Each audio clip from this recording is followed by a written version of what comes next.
Chernobyl. When disaster struck the nuclear power plant in 1986, almost 500,000 people were displaced. Then, in the absence of human life, wildlife filled the void. Now, forests, marshes, and fields teem with activity. But this is land that has long been locked away. The habitat is uncharted and the wildlife untested. Rumors spread about hundreds of wolves that seek haven here. Now scientists want to trade fiction for fact. They'll try to determine if mankind's disaster gave nature a second chance. Or is this forever tainted territory that could poison everything that crosses its path?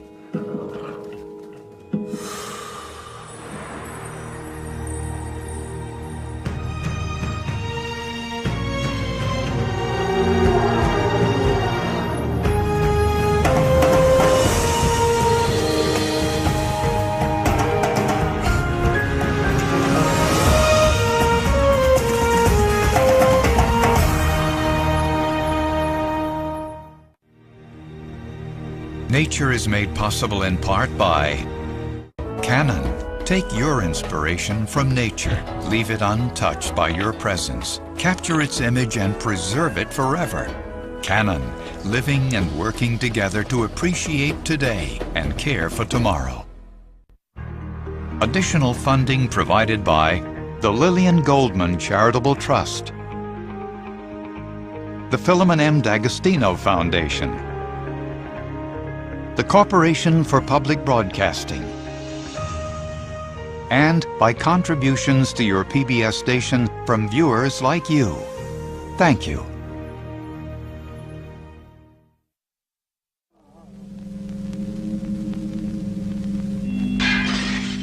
April 26, 1986. Meltdown at Block 4 of the Chernobyl nuclear power plant in the southwest of the Soviet Union. The equivalent radiation of 400 Hiroshima bombs is released. 400,000 people are forced from their homes forever. Clouds of radioactive dust drift across Europe. Contamination on a continental scale.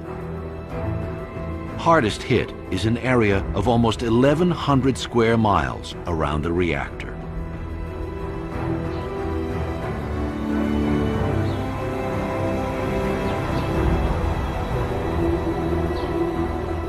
This land is declared unfit for human habitation, an exclusion zone that can only be entered by special permission through one of several checkpoints. Visitors, including scientists and camera crews, are given daily and overall time limits and must be accompanied by official guides.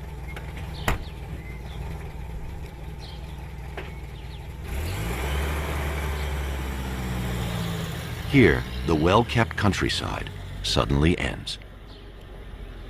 When the Soviet Union broke up, the zone was split in two between the new nations of Belarus and Ukraine.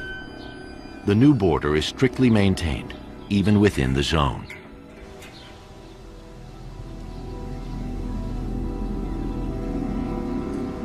Beyond the checkpoints, it's a different world. A world without humans.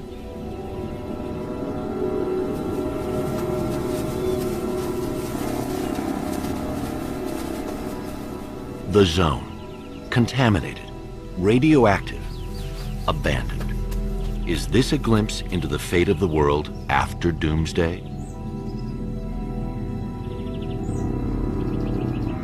When humans fled, wildlife stayed behind. How are the survivors and the newcomers coping with the invisible blight on this land?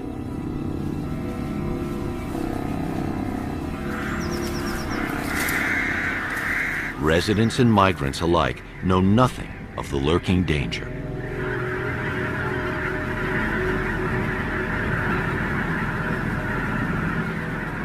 The fallout from the nuclear accident has seeped into the soil.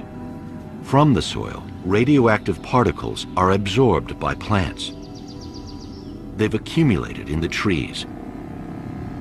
that have become concentrated in the organ and bones of animals. Yet strangely, the ill-fated reactor has not created a desert, but a lush wilderness. It's even invited in the very symbol of the wild, the gray wolf.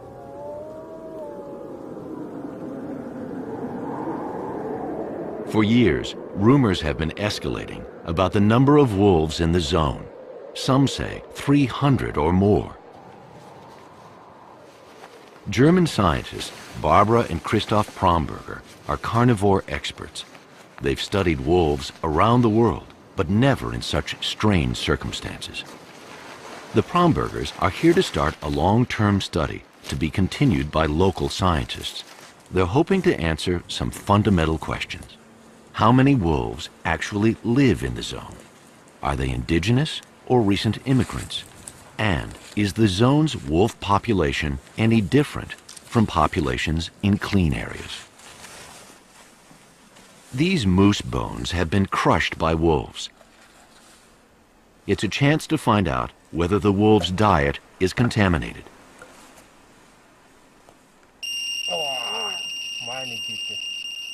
The radiation is 50 times normal.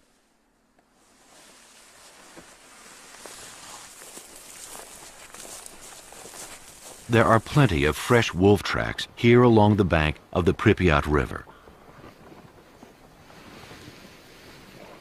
A wolf has been marking this young pine, making it the perfect place for a trap. The protective gear is to prevent contact with contaminated soil and to avoid traces of human scent.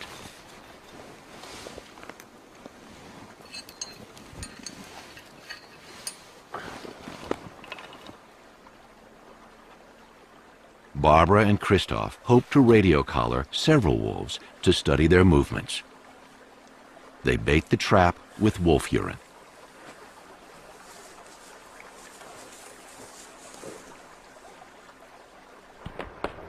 That afternoon, the ice on the Pripyat River shatters.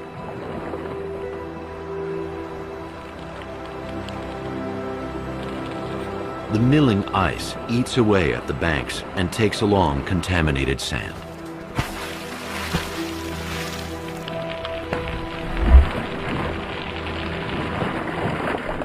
Since the last ice age, the shifting river has shaped and reshaped the land around Chernobyl.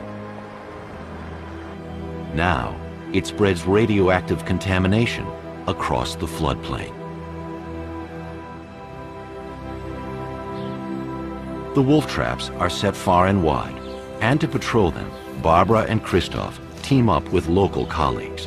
They carry dosimeters that constantly monitor radioactivity, but they don't need protective gear as long as they don't dig in the soil. That was not the case in the spring of 1986. Great volumes of contaminated soil were removed and carted away. Entire villages were buried, a task that continues today. Tens of thousands of so-called liquidators were deployed to contain the horror of the nuclear disaster.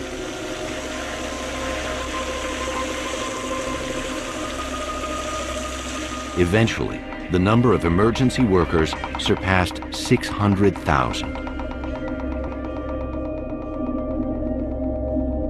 Some 150 village communities were relocated.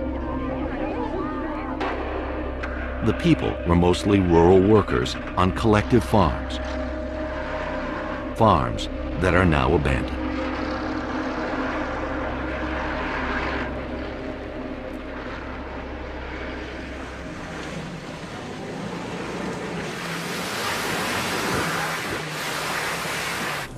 Ten days after they set the traps, Christoph gets a message from the other team. They've caught a wolf.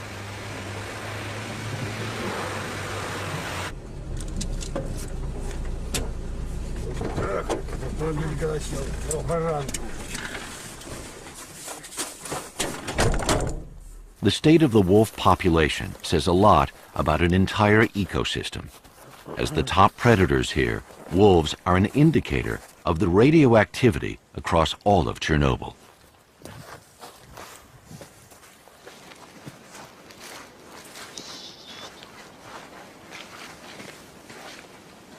This wolf has been in the trap for a few hours. He is frightened, and he's playing dead. Behavior like this is typical for a young wolf.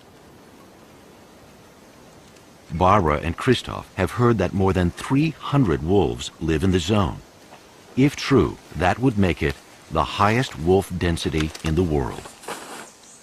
Do wolves migrate to the zone by the hundreds but die here because of the radiation? That's the most prominent rumor.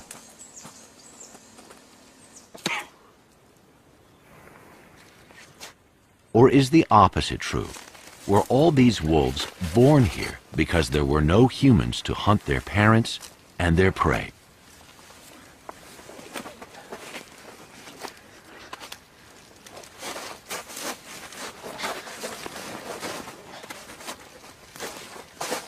Could it be that conditions are better for the wolves here than they are outside the zone?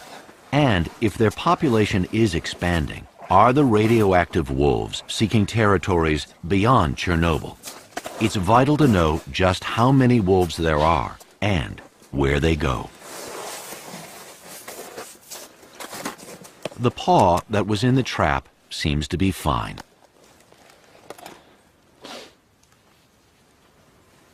A radio collar will enable the team to keep track of its movements.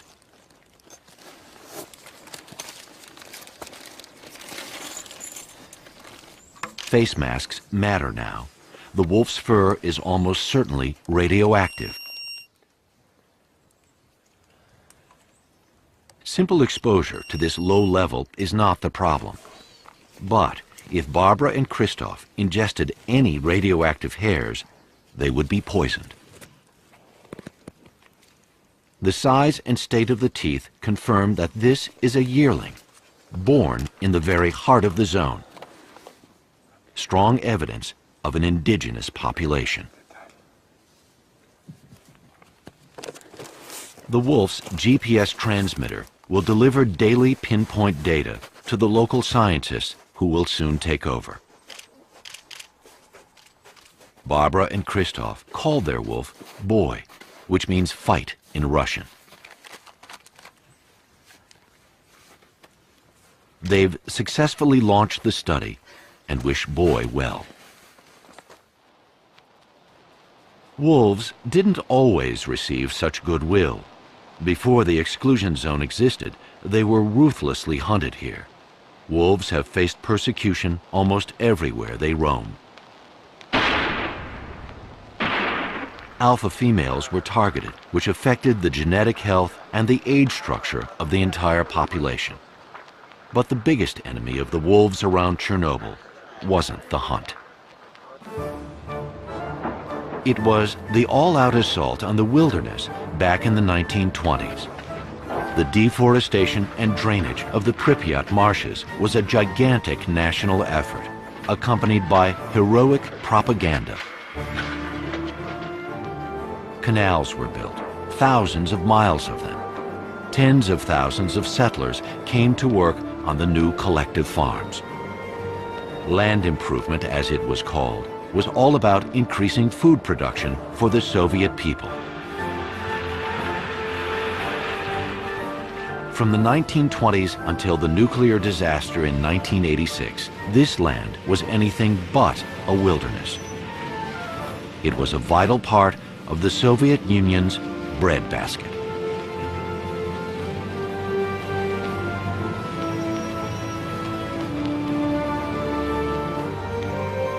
Today, the land outside the zone still looks the same.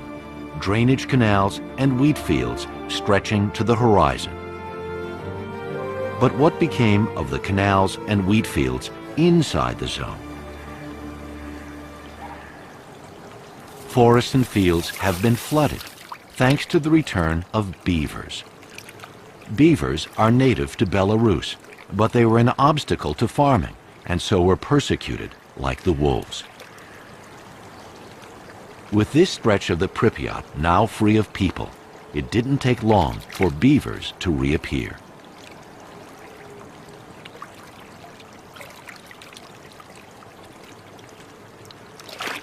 Thousands of them have been at work day and night, year after year, damming up man-made canals, undermining dikes, and restoring the marshes for amphibians, fish, shellfish, insects, otters, moose, and waterfowl.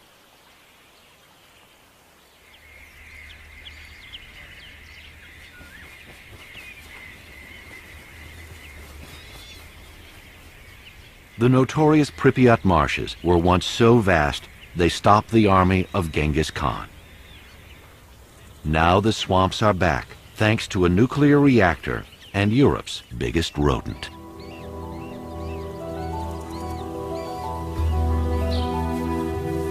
On higher and drier ground, villages have been overrun by other forces of wild nature, ravaged by snowstorms and forest fires.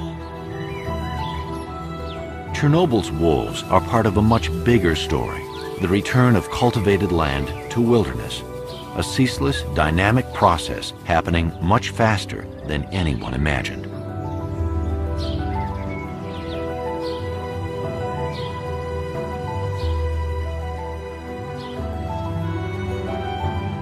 Here, aging fruit trees collapse onto roofs. Remnant orchards are harvested by wild boar, bears, and badgers. Ruins drown in waves of green. Garden flowers, once tended with care, are left to run wild.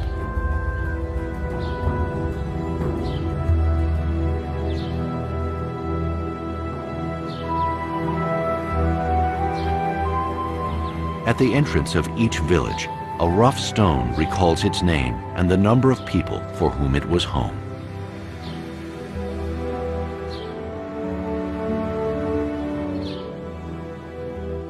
Two months have passed since Barbara and Christoph left the zone. The man who's taking over the study has run a wolf monitoring program in wild woodlands outside the zone for many years. Professor Vadim Sidorovich of the National Academy of Sciences of Belarus. It's May, and he's searching for this spring's wolf litters. This is a typical place in Naliboki woodland where local wolf give birth. Why? First, this place is hardly accessible for people because even hard to move here. Second, it's well sheltered habitat. It's easy for pups to escape, to hide under these uprooted trees. And third, there is enough water because a stream nearby, so even in summer drought, there is water for pups to drink. Anyone with less field experience and local knowledge than Vadim would never find a wolf den in this jungle.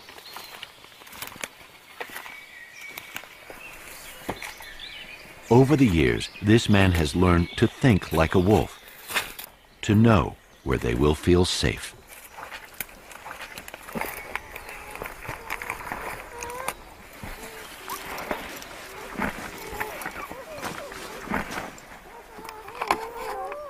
These pups are just a few hours old.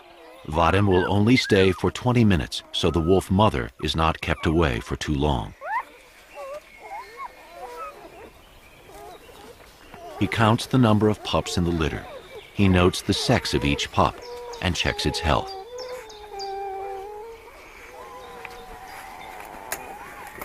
Then he picks up hair samples from the den for DNA analysis of this population outside the zone.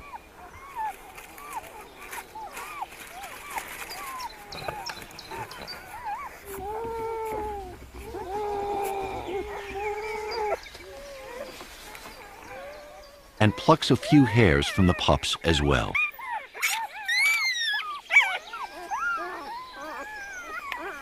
Vadim will compare the data from this uncontaminated study area to those he will gather inside the zone. the professor and his team will explore the Belarusian part of the zone.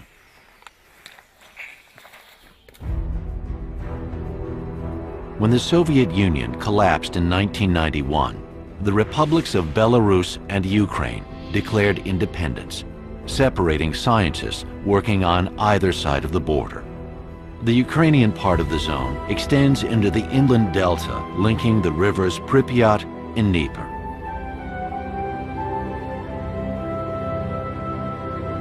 This is the site of the Chernobyl nuclear plant. In the very shadow of the reactor, Ukrainian wolf expert Marina Shkvirya has begun her own investigation of the wolves.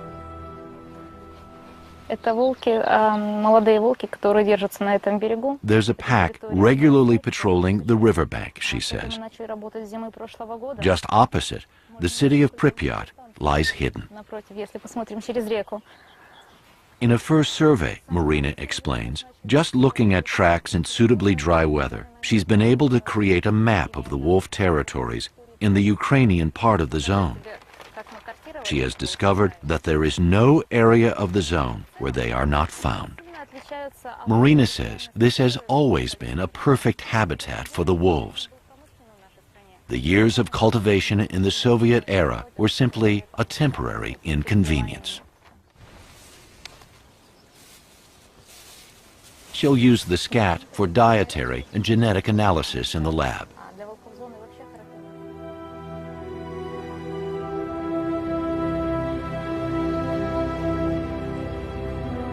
The ghost city of Pripyat was once a thriving metropolis of 58,000 people, built near the old Jewish trading port of Chernobyl.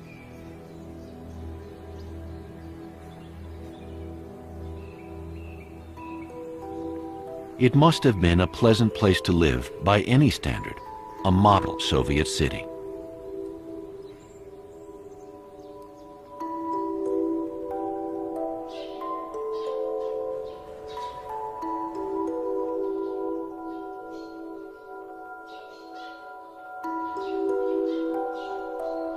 This is the central square, where rose and jasmine bushes and trees flanking the avenues grow in unbridled profusion. It's a city that is green in an unnerving, unintentional way. Pripyat was a young city, full of life, a cultural center.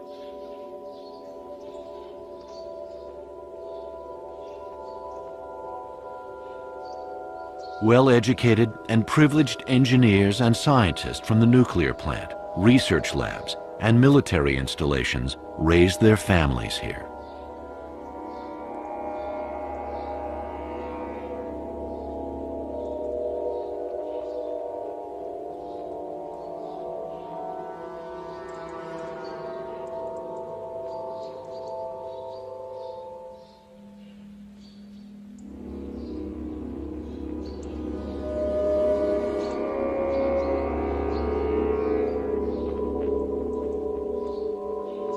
Now, the woods are crowding into the streets and halls of Pripyat, attracting more and more wildlife in their wake. On the Belarusian side of the zone, Professor Sidorovich is examining wolf skeletons.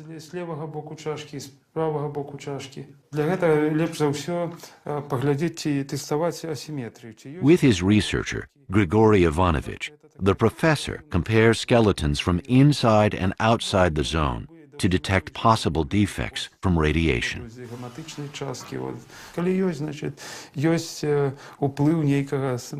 But the actual field research still has to wait until winter, when they can spot wolf tracks in the snow.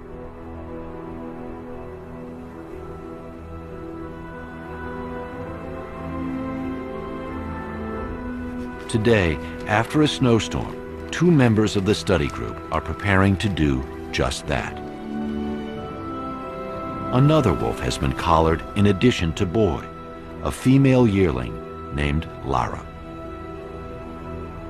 On the electronic map, the researchers find the wolves' most recent GPS position, the deserted village of Krasnozelye. The GPS record shows that the youngsters have spent the best part of this year together, always roaming around that village. That means they're siblings. But are they part of a pack? Fresh tracks may give the answer.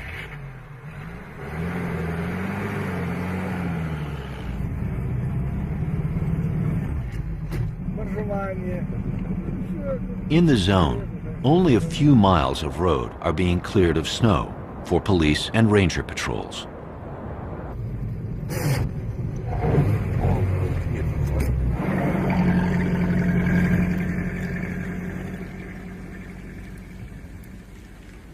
The bright side is that many animals now use these roads, so tracks and wolves are easy to see. An injured moose. The wolves will soon spot her. This white-tailed eagle is waiting for them to do their job. Wolf kills help eagles through the winter when the lakes are frozen and they can't fish.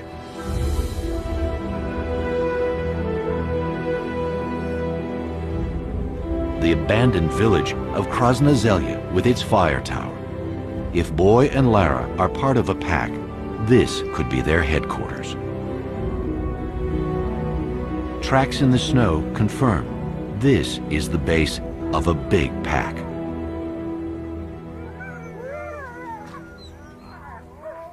Krasna Zelya is surrounded by high, open ground.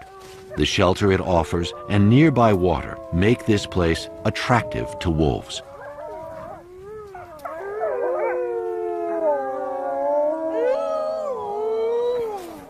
The researchers count 10 individuals, but there's no sign of Boy and Lara.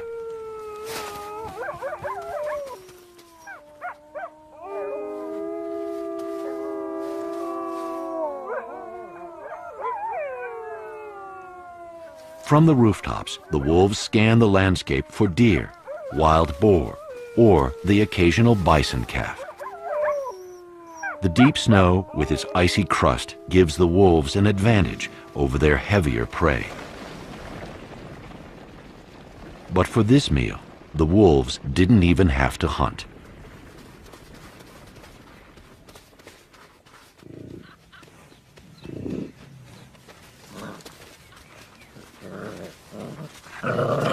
The calf has succumbed to the Russian winter.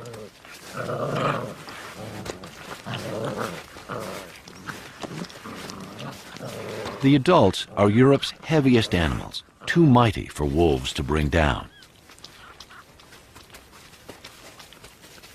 Bison have survived in Belarus and Poland since the Ice Age. Once it became obvious that other wildlife was thriving here, they were reintroduced to the zone in 1998.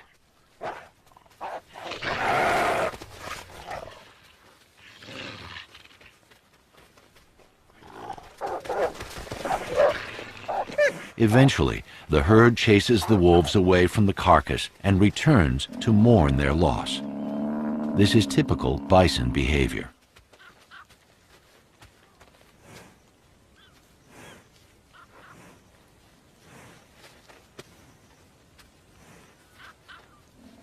The three herds in the Belarusian part of the zone are gradually growing. To Belarusians, the bison is the ancient icon of the wild woods.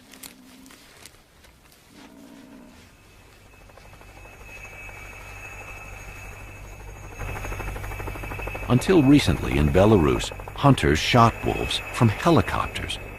This is now banned. Vadim's colleague, Grigory Ivanovich of the wolf research team, is a zone ranger. He used to hunt wolves himself, but now flies over the zone spreading vaccination baits for wolves, foxes, and raccoon dogs to protect them against rabies.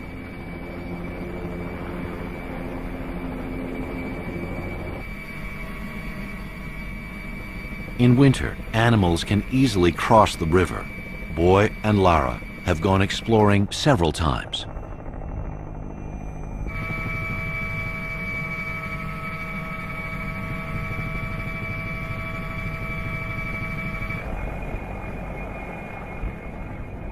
This abandoned factory attracts wildlife because it offers shelter in harsh weather. The entire area is crisscrossed with wolf tracks.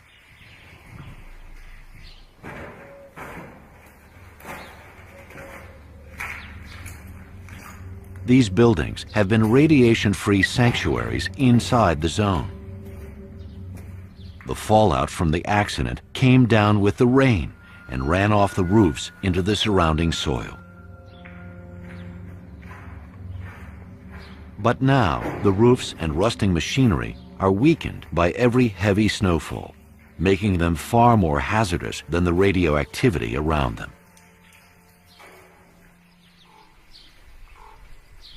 For big herbivores, winter is a desperate season. For wolves, it's just the opposite.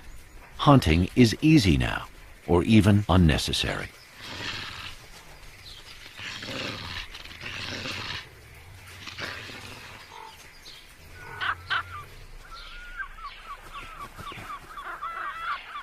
A number of species profit from meals brought down by wolves.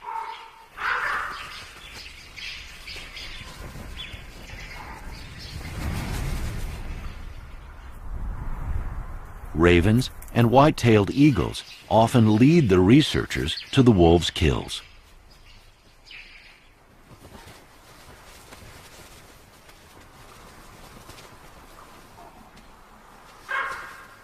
Right now, in the depths of winter, the eagles may act like scavengers, but they're really top predators, just like the wolves. Seeing them here in such numbers is another indication that this ecosystem is in robust health.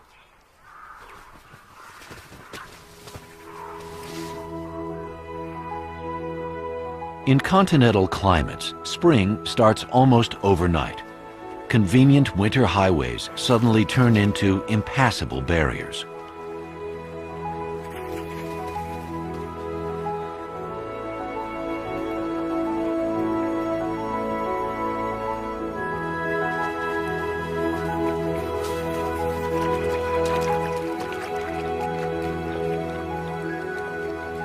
Eagles usually nest in big old trees, but the zone offers something even better.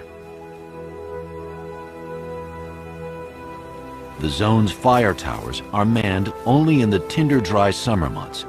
Eagles need them in the spring, so a timeshare is easy to arrange. Now, the months of picking at frozen carrion are past. Rivers, oxbows, and lakes are freed again. It's fishing time.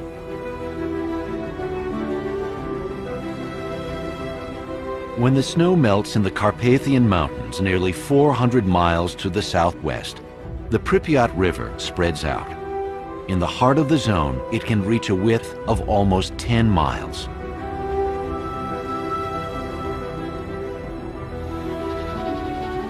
The water level rises by 25 feet. With dikes and canals all but destroyed, the Pripyat floods the abandoned fields and villages, accelerating the land's return to wilderness.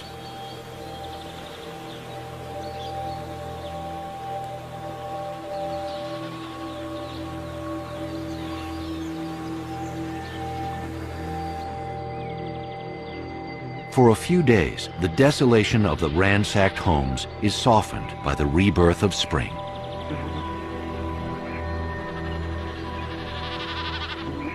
Blossoming orchards are a legacy of Chernobyl's happier days. The fruit trees are a sweet temptation for wildlife. In the autumn, many animals will come for a treat.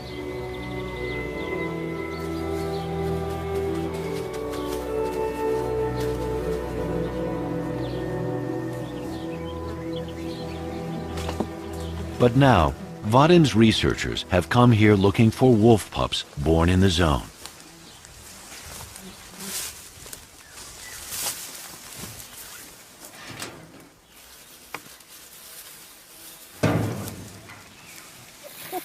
These pups are about 3 weeks old. Their crib is an old potato cellar. Самочка. Самец. Самочка.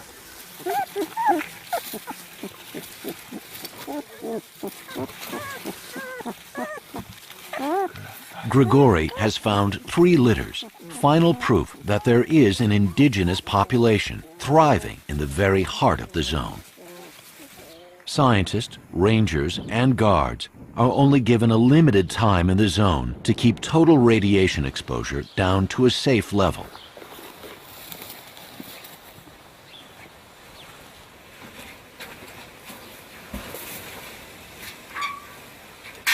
By contrast, this man cares for animals that are exposed to radioactivity for an extended time.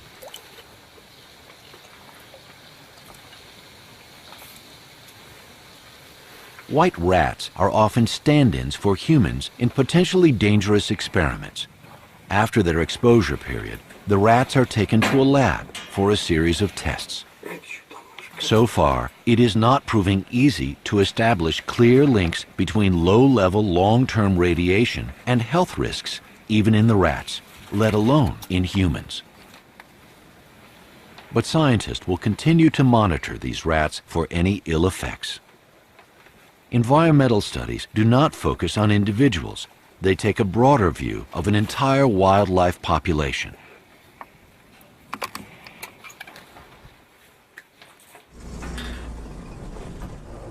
One important study of the effects of a radioactive environment on wildlife is being conducted in a highly contaminated area close to the reactor.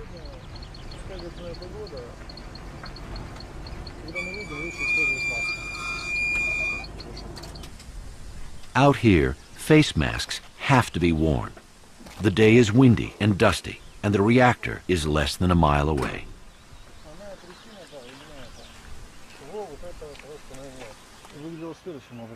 The wind direction at the time of the explosion and the fire is clearly marked on the fallout map. This is the site of the infamous red forest that in the months after the disaster turned rusty red.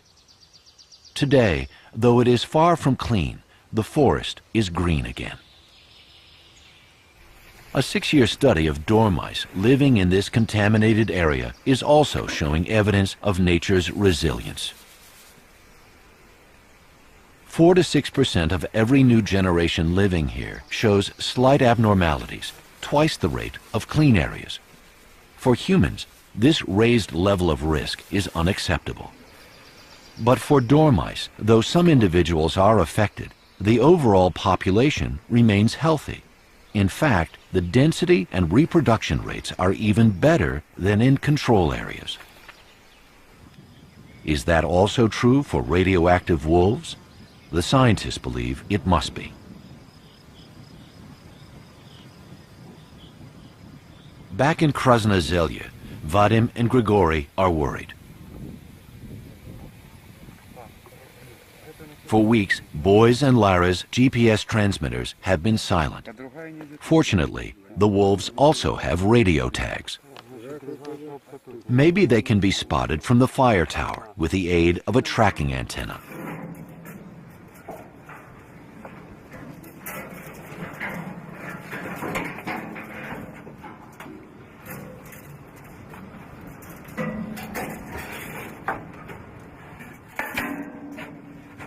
But the landscape is almost deserted.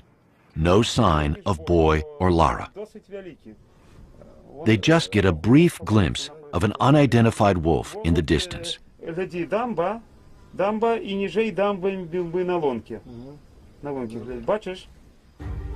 Looking in the opposite direction, just over the border in Ukraine, the ghost city of Pripyat is suffocating in extreme summer heat. With temperatures of 113 degrees at high noon, even the streets of a living city would be empty. But ornithologist Sergei Domashevsky is undeterred.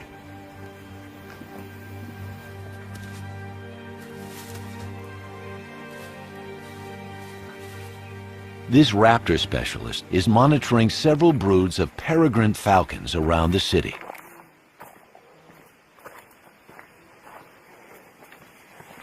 If raptors are doing well, the populations of their prey must be fine too.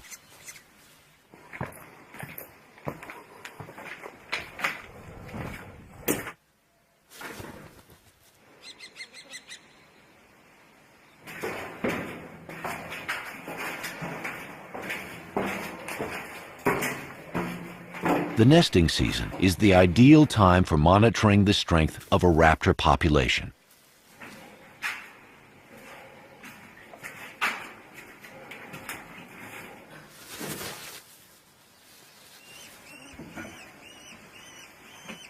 Sergei is interested in the size and development of falcon broods and in their survival rate.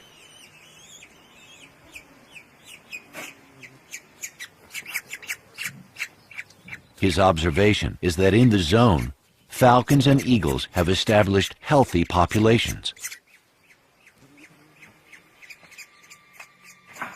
From many of Pripyat's tower blocks, there's a view of the reactor that abruptly froze the city's history. Chernobyl's man-made cooling pond is highly contaminated. A long, narrow causeway links the shore to a small island. Giant catfish, 8 feet long and more, thrive here. They're too big to be hunted, even by these huge white-tailed eagles. The stunning size of the pond's catfish and carp has nothing to do with radioactivity, but rather with their age. The fish keep growing all their lives. Catfish can live for almost a century. Since the meltdown, these survivors have lived undisturbed in the shadow of the reactor. Out on the small island, in the middle of the pond, white-tailed eagles come to eat their prey. These Amur carp look to have weighed 30 to 40 pounds. The eagles must have dragged them ashore. Their talon marks convey the power of these birds. The researchers want to check how contaminated the fish bones are.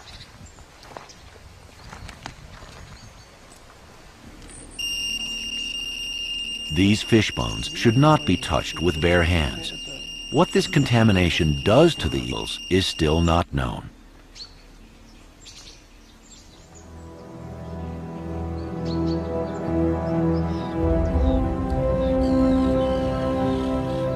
Sunrise over the old Chernobyl river port. The accident left many ships stranded. Only a few hulks remain. From here, the researchers take a trip down the Pripyat, through the inland delta to its confluence with the river Dnieper.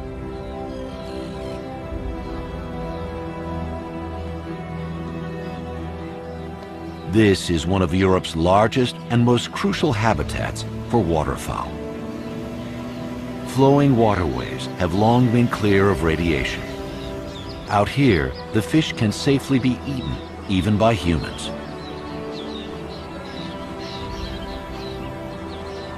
Countless wooded and sandy islands offer ideal breeding places for birds.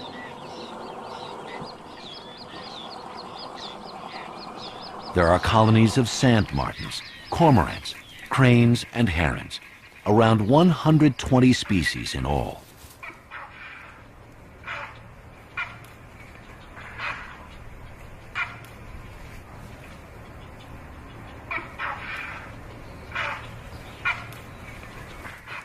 One bird in particular has been attracted to the zone, the black stork, with its marked preference